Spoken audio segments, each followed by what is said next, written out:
Welcome to the 2021-22 Child Care Food Program Annual Training. The Child Care Food Program provides aids to child care institutions and family daycare homes to provide nutritious meals and give wellness, healthy growth, and development of young children. Congress instituted the Child Care Food Program to improve national status and to prevent disease in children attending child care centers. In 1975, the program was expanded to daycare homes. Child Care Food Program is administered by the USDA Food and Nutrition Services through grants to state agencies.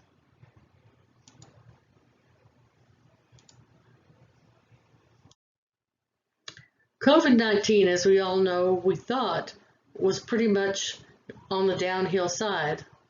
But as of now, with the cases that are going up, we all know it's not. And then we have the Delta variant. It's much more contagious than COVID, and it's running rampant in the United States. So we all need to get our vaccinations and make sure that we wear our masks and do our social distancing and what we need to stay safe.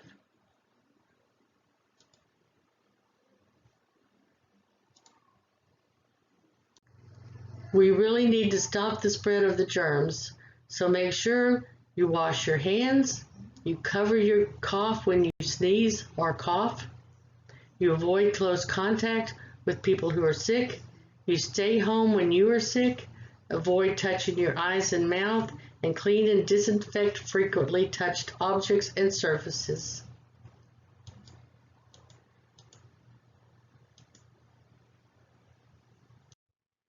Please make sure to watch this entire presentation. When you finish watching this presentation and you have read and completed all the renewal paperwork we sent you via post office, please answer the enclosed questionnaire and return it to us. When we receive the questionnaire and all other renewal paperwork, we will send your training certificate for this year.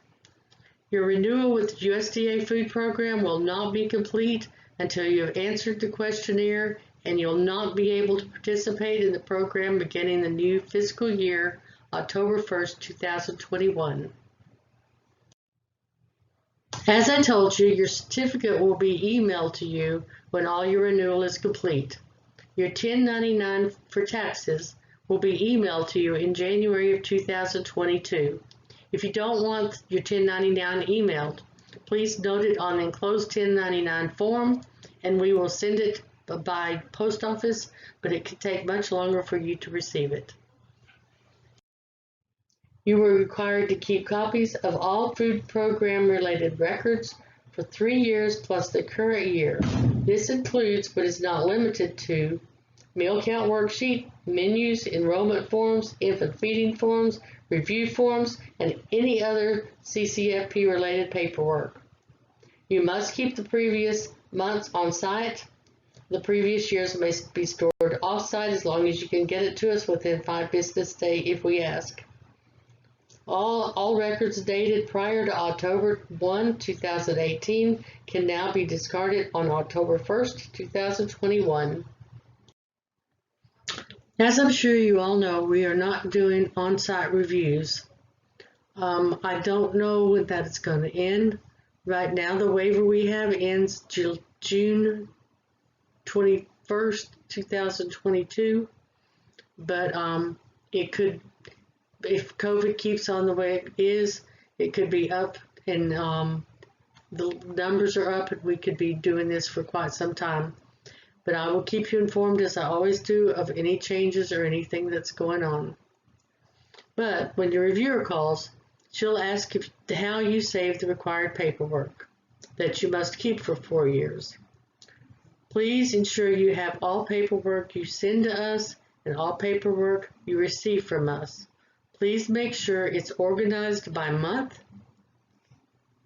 It should be easy to keep as long as you put it in the paperwork in a folder or an envelope each month.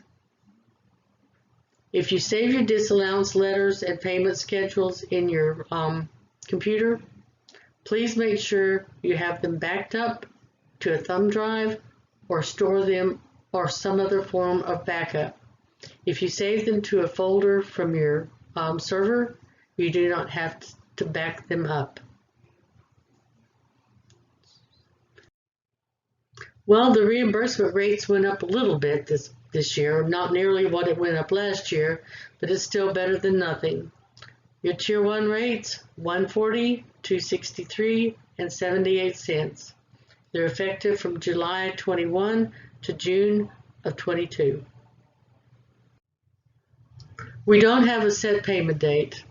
You can usually expect to receive your reimbursement between the 12th and the 25th of the following month, but the state has 45 days to pay our claim. Claims are processed as quickly as we possibly can and as they are received. It is extremely important that you submit your paperwork in a timely manner. We request that you send your claims on the last day of the month. Our staff works hard on the first weekend of every month as well as holidays. If needed, our fax machines and emails are available 24/7. Unusual block claiming patterns. We go over this every year. Suspicious or unusual claiming practices are identified when the review of documentation does not provide a plausible or logical explanation for the claim, which is block claiming. Block claims are claims submitted where all children are present and claimed for every day, for every meal, and no one is ever late and no one ever leaves early. We're flagging them for additional reviews. The additional reviews can include parental contacts, review of ELC program documentation, DCF inspection reports, and sign-in sign-out sheets. All of the state agencies have access to each other's reports, so please make sure you are only claiming meals for the children when they are actually present and served. We do understand that your kids are almost always there. We understand that your parents hardly ever take off, and if they do, they still bring their children. We also know they still bring their children even when they're sick, but you still must pass the 5-day test. This is what a 5-day test looks for. It's on every review form. So you look at it right now on number 37. There were 2 there on the day of the review. On every single day before that day, there were 10. So so number 38, is the number of claimed meals served on the day of the reviews equal or greater than 85% of the average? No, they're not.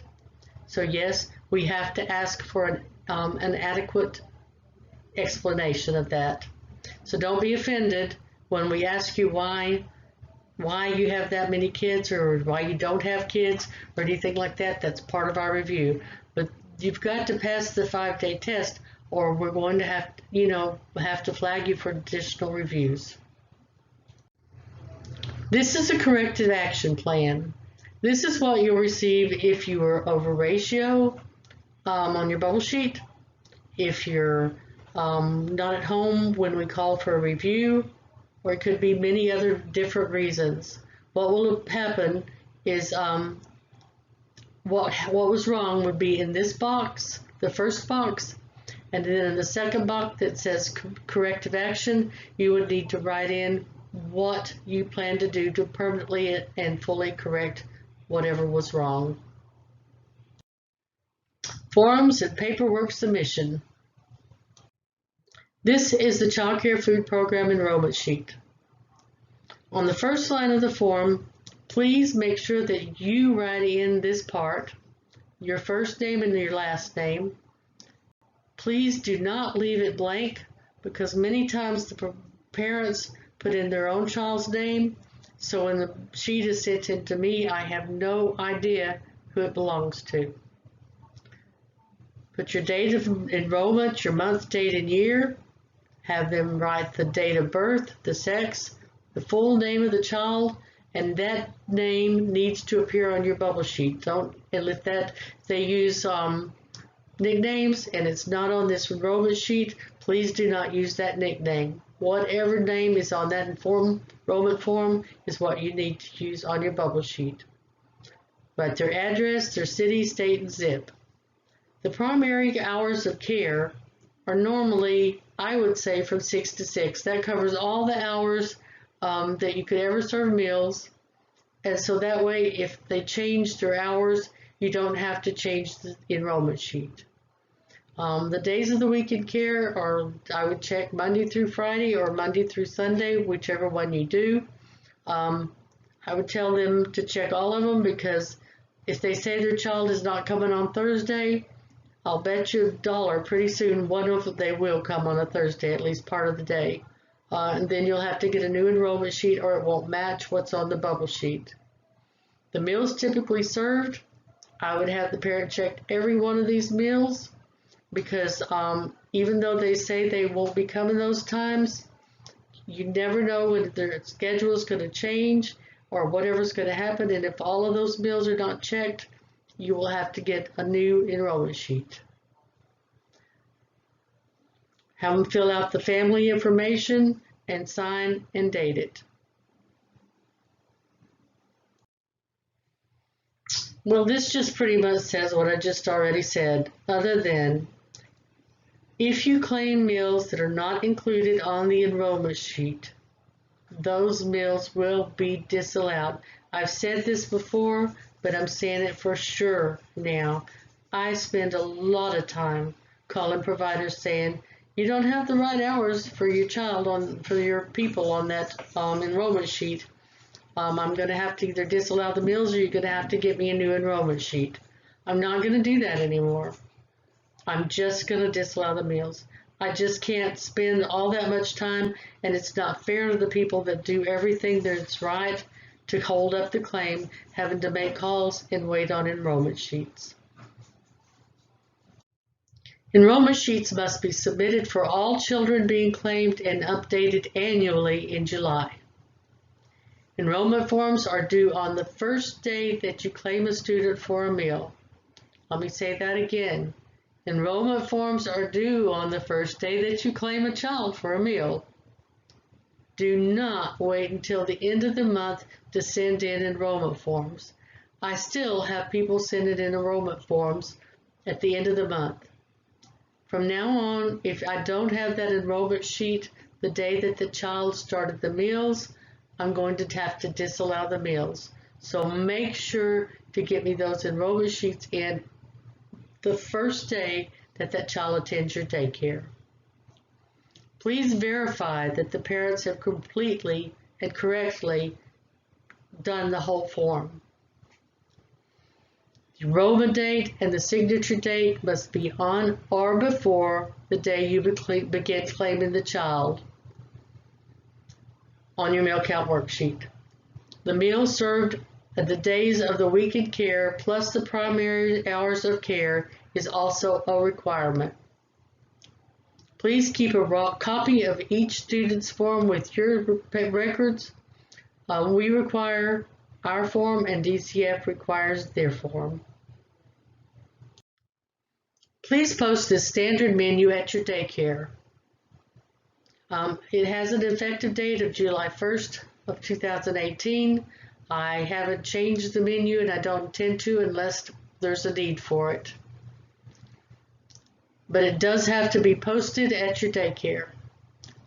Please note that you use menu A January, March, May, July, September, and November. Both menu A and menu B's are both in your packets. If you don't use them, you can just discard them however you would like. This is menu B. Please note that you use menu B February, April, June, August, October, and December. I do know that some of you have gotten these mixed up and served the meals from menu A when it should have been menu B. So please be careful to serve the meal from the right menu. It's very important, especially at reviews. This is your menu replacement form. Some are already in your packet.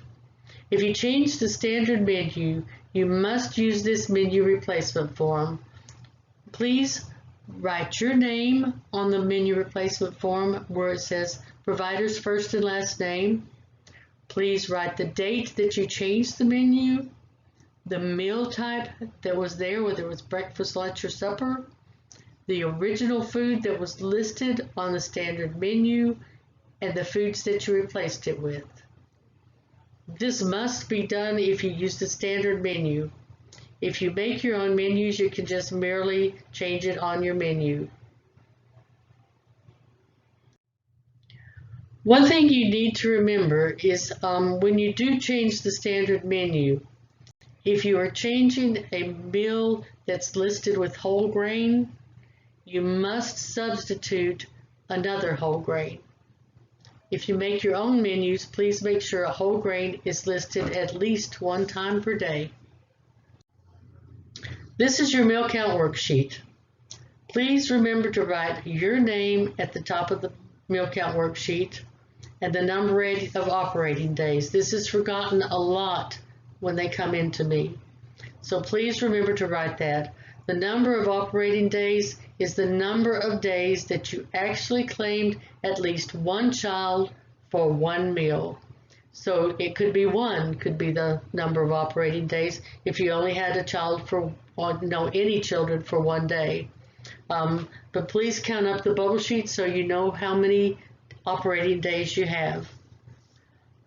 On the bubble sheet, please write the child's name. Please write them in alphabetical order by last name. Let me say that again. Write them in alphabetical order by last name.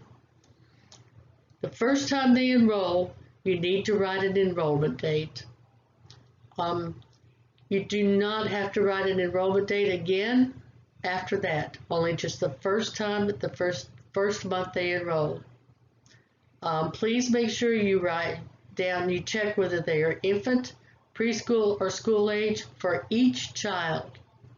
When they withdraw, like Jane Doe, please make sure that you write the withdrawal date right there below, beside withdrawn on your bubble sheet. And again, please check the ages, whether they are infant, preschool, or school age. Those of you who use the automatic meal count worksheet generally all do it correctly, but I'm still going to go over everything because part of this applies to other things. Please be aware that the meal count worksheet must be entered daily. For your bubble sheet must be entered daily. Failure to do so will result in meal disallowance during any review and may cause the forfeiture of your privilege to use the automated meal count worksheet. You still must have the ability to print a copy of the meal count worksheet during every on-site review. Let me tell you, the state is still doing some on-site reviews. So in all aspects, you need to all still be careful to do everything you're supposed to do and keep up everything in your daycare, because you never know when one of them might decide to come and do a review on your daycare. But please be sure that as far as the automated meal count worksheet, you can print it every time that somebody asks for it. Having faulty equipment, a computer or printer or no ink is not an acceptable excuse for your inability to provide the meal count worksheet during any review. In case of equipment malfunctions, you must use the manual paper method and until your equipment meets all of the requirements regarding the automated meal count worksheet. Failure to adhere to the guidelines may result in the forfeiture to your right to use the automated worksheet. Meal disallowances may require further corrective action plans. If you have technical difficulties, you must have a manual system in place at all times. This is the automated meal count worksheet. It's pretty much the same as the other one. You will write your name, provider's name, you'll write the number of operating days and the month and the year. Again, they have to be in alphabetical order by last name. You still need to write the enrollment date, the first time they are enrolled. You need to write the withdrawal date when they leave, and you need to write whether they are preschool, school age, or school age. Preschool, kindergarten, preschool, infant, or school age. Okay? On this bubble sheet, you just simply write the number 1 for each day the child is there, and it self-adds in the top to the bottom. On both bubble sheets, please make sure you put the number of pages so that I know to expect whether 1 or 2 pages or however many you might have. This is the automatic meal count worksheet instructions. When you signed this, if you use the automated bubble sheet, you signed this paper and saying that you would do all the things that we just talked about. So make sure that you know what they are and that you do them. If you need a copy of this, I'll be happy to send it to you. Shifts. Just so you know, we're required to stay for the entire shift when we do a review of your daycare once we begin doing on-site reviews again. If you are no longer serving shifts, please don't check it on your provider data sheet and give us a call with any changes during the year. If you have shifts, you'll need to do the following. Every student that's claimed at a shift meal must appear on the shift schedule. Let me say that again. Every student that is claimed at a shift meal must appear on the shift schedule. If you claim a child for a shift meal and their name does not appear on the shift schedule, the meals will be disallowed. If during the month there are holidays, weekends, or non-school days, please send a separate shift sheet. I can't tell from what's going on unless you do this. If your shift schedules are not complete each month, you could lose your privilege of claiming shifts. This is your shift schedule. Please remember to write your name and the date at the top of the belt sheet. For breakfast shift 1, say you had 10 school agers that came for breakfast and then they left. You would write, say they came at 6 o'clock and they left at 6:30. You would write every single name on the shift schedule number 1. Then, once they were all gone, you had 6 more children come in that were preschoolers. You would write their name on the shift schedule 2. All 6 of them would be written on the schedule. You would do that for each shift, for lunch, for afternoon snack, and for supper. If they don't appear on the shift schedule, they will be disallowed. This is your state of Florida mandated adult-to-child ratio sheet. If you're family daycare, you can keep a maximum of 10 children if no more than 5 are preschool, and of those 5, not more than 2 are under 12 months of age. If you're a large family, you can have a maximum of 12 children with no more children than 8 under the age of 24 months. Reviews. Items that need to be posted in your daycare home. Your Building the Future poster, your WIC flyer, your standard infant menu if you have infants, children's menu, your DCF license, and your sponsor provider agreement. We are finding that many of you have not posted your sponsor provider agreement, and it must be posted along with all of your other posted materials. Please take a look at it and make sure that your sponsor provider agreement has your name written at the top. If not, please do that before you hang it back up. As I told you before, the state may be coming in anytime soon to do a review of, I know they're going to do 5 homes for sure. I have no idea who they're going to choose, and you need to make sure that all of this is posted now and that everything is done well in your daycare. Well and correct. As always, you must train your substitute in all of the program requirements. Your substitute must be capable of answering questions, locate your food program related documents, as well as perform an approved meal service at an on-site review. It is imperative that we have your most updated phone number. Please make sure that on your phone form you write your most updated one. So, if the state chooses you to come to your home for their review, some of the things that we are finding wrong or we did find wrong before are no one being home at mealtime with no prior notice given. Another thing I've found, even with our reviews by phone, we can't get a hold of you. You don't return our calls, and the reviewer can't, you never call her back. Please, if you don't have her phone number, let me know so you can be sure when the phone rings and it's that number that you pick it up. Because if it goes on too long without us being able to get a hold of you, I'm going to have to write you a cap because there's no other choice that I have. Okay, not serving a meal at the scheduled meal time. Make sure you serve that meal time at the scheduled meal time every day.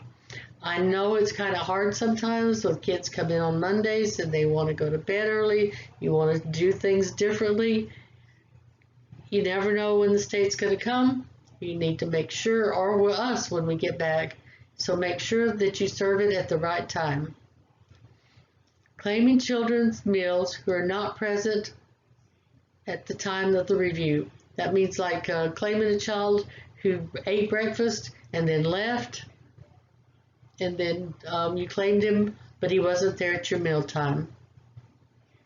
Not submitting menu change forms when changes are recorded at the review. This is still happening. You're not sending in your meal changes forms with your bubble sheet. Make sure they're sent in with your bubble sheet as well as to the reviewer. Not serving the proper milk or not having the correct milk type on hand or not serving the required amounts. When we do the desk reviews, we look at your pictures of your meal and we can pretty much tell whether you're serving the correct servings or not. If your cup is an 8-ounce cup, you can't serve 8 ounces to a school ager of milk. Cleaning supplies are not stored separately from food. Again, this is the 5-day test that's on every review. If you look at this, the day the reviewer called, your number was 4 that were there. And on the days prior to that, there were 6, 6, 5, 2, 3, which equals 22.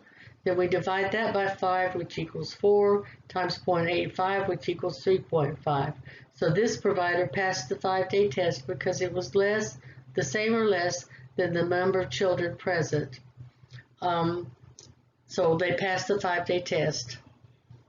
Be careful to claim these exact numbers on your meal count worksheet, and don't change the meal count worksheet after a review.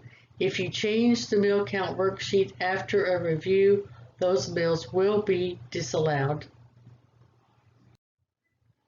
When the reviewer comes for an on-site review, please make sure to give them your bubble sheet and begin to print immediately if you use the auto bubble sheet. Please find your thermometers in all refrigerators and freezers you use for daycare, and make sure your refrigerator is 41 degrees or below and the freezer is 0 degrees or below. Make sure that processed foods have codes which appear on the approved commercially processed combination food list, or you have a CN label. At reviews, we are required to make sure your home is safe, sanitary, insect and rodent free. Always have your sponsor agreement posted with your other food program documentation. Make sure you can produce 1 year of copies of CCFP material and that this information is organized. While you may not have to do all of this at the desk reviews, make sure that you answer the phone, make sure that you get the bubble sheet to the reviewer, Make sure you look at your thermometers and you have the right thermometer readings, and that everything, like all of this is done. Reminders. I already said that. Make sure prepared foods in the refrigerator. Okay. Wash your hands as well as children's hands with soap and water. If you change your menu, it must be changed and posted in advance of the meal. You cannot post it after the meal has begun. It must be in advance. If you need a menu replacement form, there's one at our website. You could receive an inspection from CCF personnel at any time, with or without our staff. They will have badges and will be looking at the same things we observe at our reviews, but they will probably be on-site reviews. Okay, onwards and upwards to nutrition. This is your meal pattern for children. Please make sure that you look at this from time to time. There's one enclosed in your packet to know exactly how much you're supposed to serve. For instance, if you look at the milk at breakfast, you must serve 4 fluid ounces to a 1 and 2 year old, 6 fluid ounces to a 3 to 5, and 8 fluid ounces to a 6 to 12 year old. The same goes down across the board for all the different foods. You can look at it and find out exactly how much you're supposed to serve for each and every one of these. This is just the last sheet of the meal patterns for children.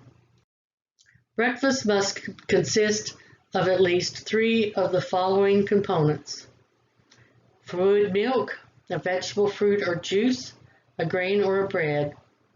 The grain or bread component may be replaced with the meat or meat alternative component up to 3 times per week.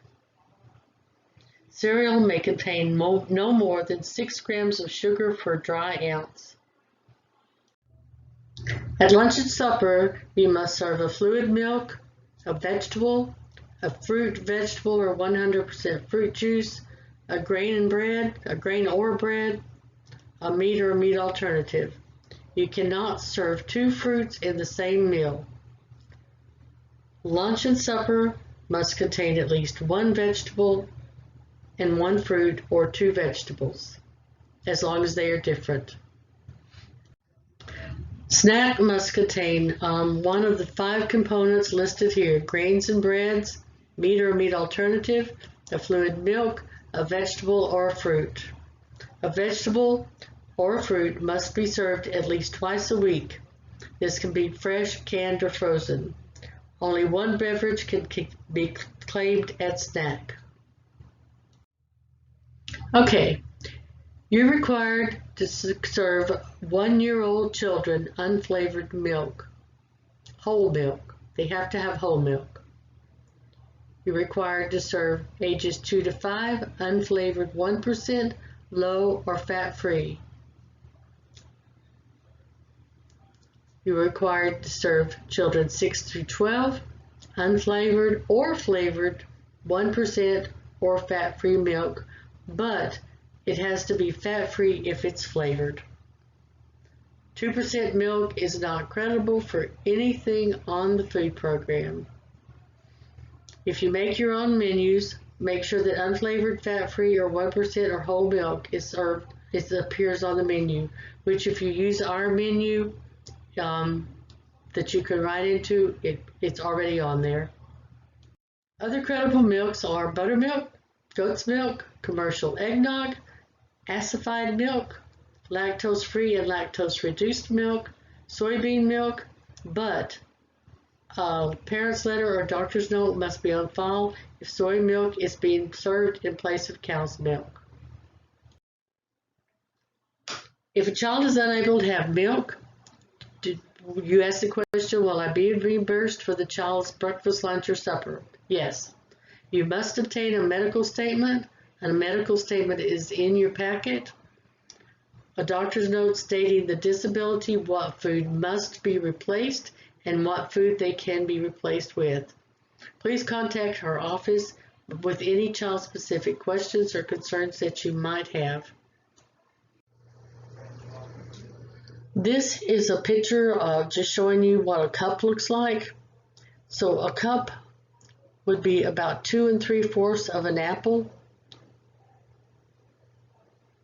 A cup would be about 1 slice or 1/8 of a cantaloupe and 1 large banana.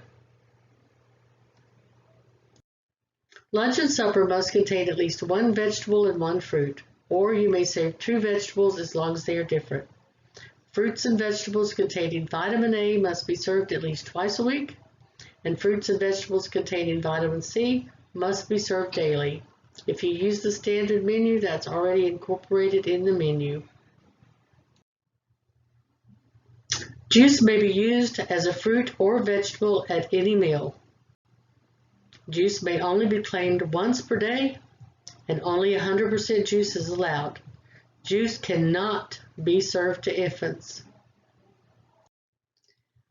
With grains and breads, at least 1 serving per day must be 100% whole grain. If you use the standard menu, it's on there every day at lunch, so you will be meeting the requirement. If you do not meet the standard menu, please make sure that you add a whole grain at least 1 time per day. Grains and bread must be whole grain, enriched or made from whole grain or enriched meal flour. There's a flow chart in your packet showing you how you can go down to each side and make sure that you're serving a whole grain. The label on the bread must say 100% whole grain meal, whole grain flour, bran, or germ in order to be creditable. Once again, the whole wheat pasta must say whole wheat or whole grain. As I'm sure you already know, you cannot serve anything sweet other than muffins, graham crackers that are not sugared, and animal crackers that are not frosted. Any of the other things on this page are not creditable. I mean, look at the chocolate chip cookies. Look good, huh?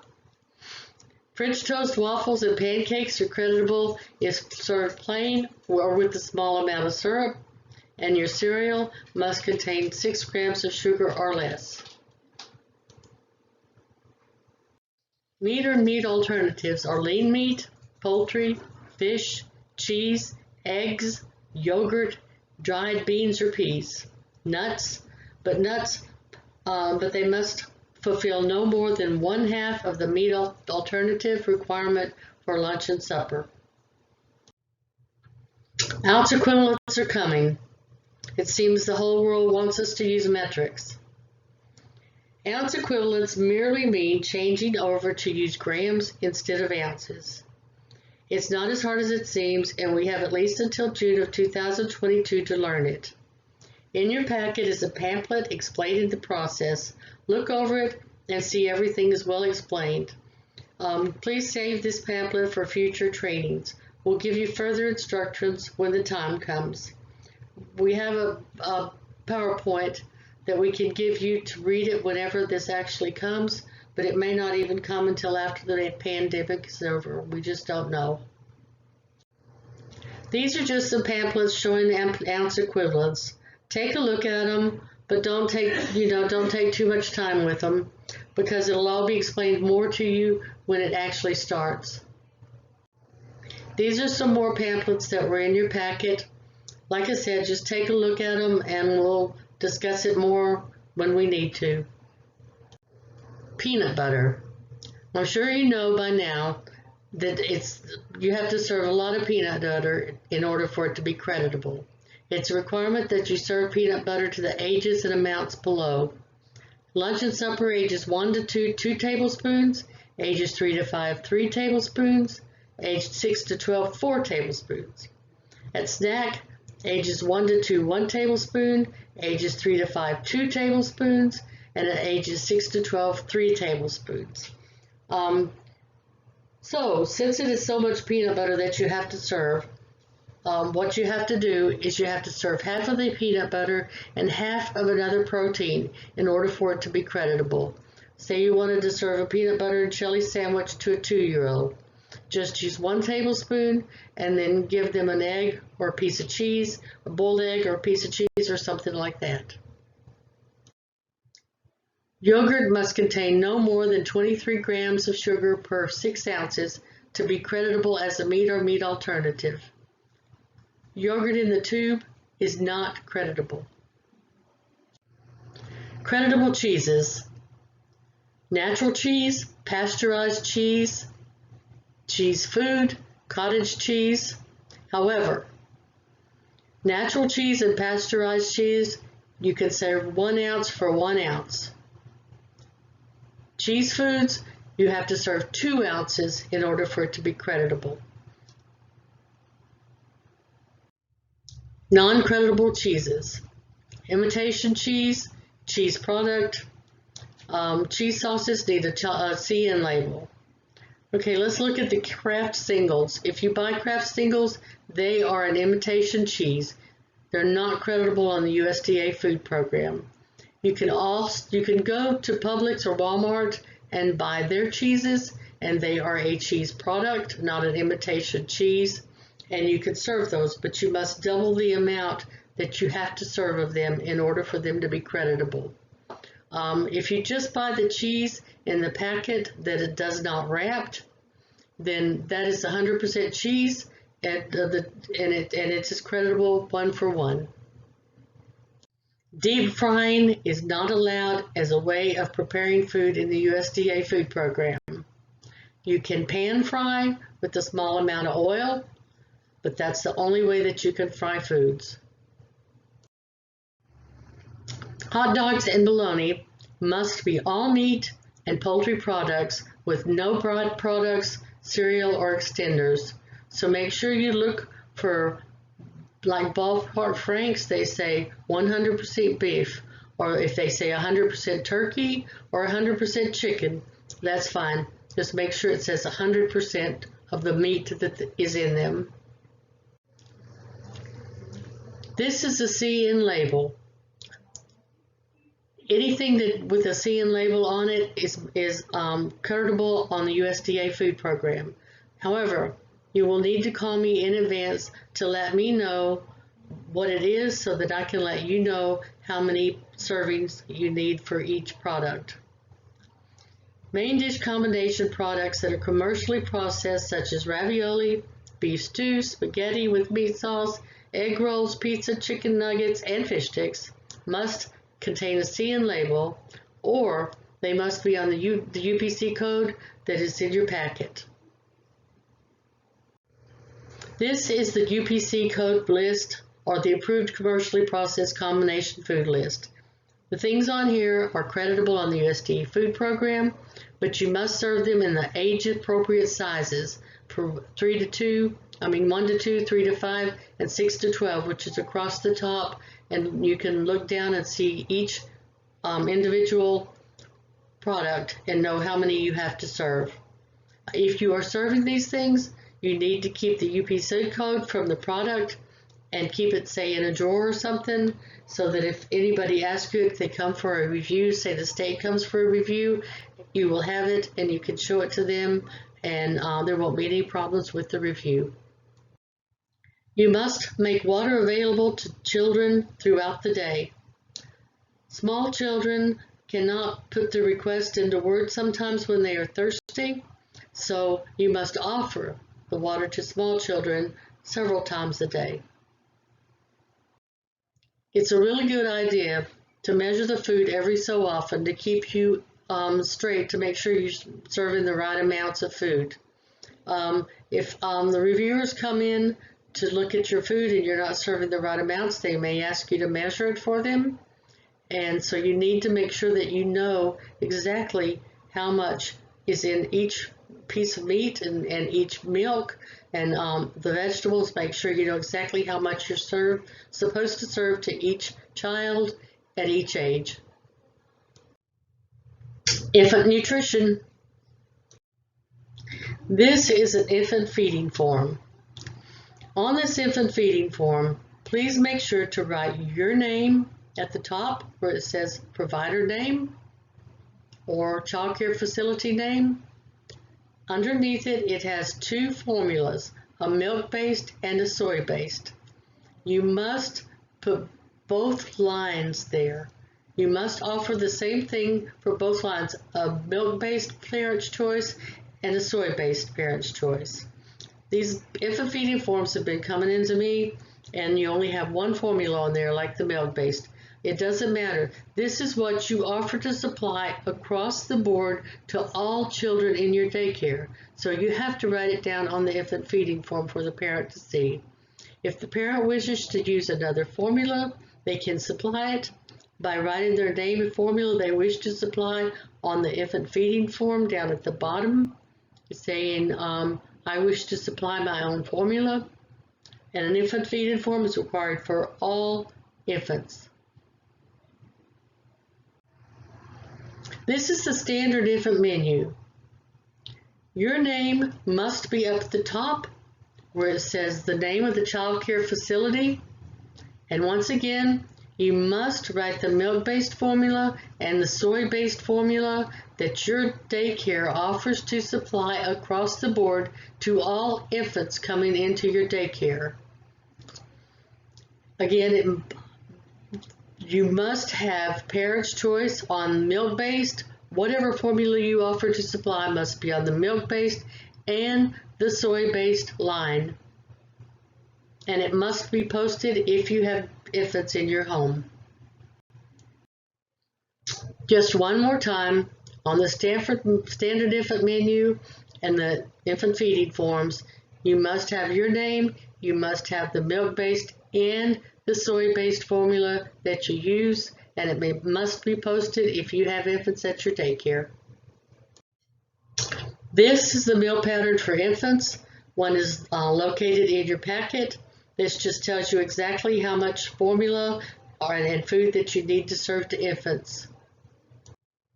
Infants birth to 5 months may only be served formula or breast milk. You must have documentation from the parent if they want you to serve food to an infant under 5 months old. And you must have it in your daycare, and you must send me a copy if you're serving anything other than formula or breast milk. You're allowed to claim meals when the mother directly breastfeeds her infant in your daycare, and a vegetable or a fruit combination or both must be served to infants over 5 months at every meal, including snack. Juice of any sort is not creditable for infants. Well, I just told you about juice. It's not creditable. Okay? Never serve honey to an infant less than 1 year of age. Honey may contain botulism spores and could be deadly to an infant. Infant feeding. On their jar food, the first ingredient must be the actual fruit or vegetable to be creditable. It can't be water. It has to be the actual fruit or vegetable. Combination foods and dinners are not creditable. That would be something like beef and noodles or chicken and rice. Nothing like that is creditable. Your baby food can be either prepared by yourself or you can buy it. If you look at these two baby food jars, you can see on the first one, the first ingredient is water. It is not creditable. On the second one, the first ingredient is pears. It is creditable.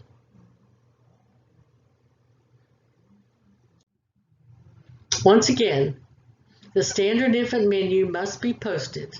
The formula offered section on the top must be complete. Remember, an infant feeding form is required in addition to the enrollment sheet to enroll all children that are infants. Well, here we are at 2021-22 renewal. So it's time again to prepare your paperwork for next year. To the right is a checklist of the items needed to complete your renewal. All paperwork is due into our office by September 15th, 2021. Again, all paperwork is due into our office by September 15, 2021. All of these items are in your packet. That would be your 1099 authorization to have it emailed to you, your holidays open schedule, your training letter, your alternate phone number letter, your provider data sheet, any updated enrollment sheets. Your sponsor and provider agreement does not need to be updated again this year, so don't worry about that. Just keep it posted. All forms can be accessed at our website, which is infantandchildnutrition.org, but unless you put the infantandchildnutrition.org into your top browser, it will not find it. I don't know why, but just make sure that you put it into the top browser. This presentation is now available on the website for your convenience or for future reference from this training. This is your notice to write to administrative review. I think I put this in here earlier, but what this is if you do some things that are really bad and you get a serious deficiency and then you get a termination notice, you do have other avenues to fight it. You can ask for a notice to the right of administration review if you think that you are right. So that packet, that is enclosed in your packet. After you finish this presentation, make sure you've gone through this packet that was sent to you through the post office. Please answer all the questions on the questionnaire and fax, email, or bring it to the office. The questionnaire is a mandatory requirement to complete your training and renewal with the Child Care Food Program.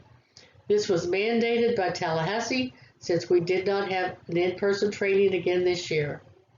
When we receive all of your new enrollment sheets, the 5 sheets that are noted on the renewal paperwork with your questionnaire, we will email your certificate of completion for 3 hours of training with DCF. Thank you and have a wonderful rest of your day. And please get vaccinated to stay safe from the COVID and the Delta variant viruses. Bye.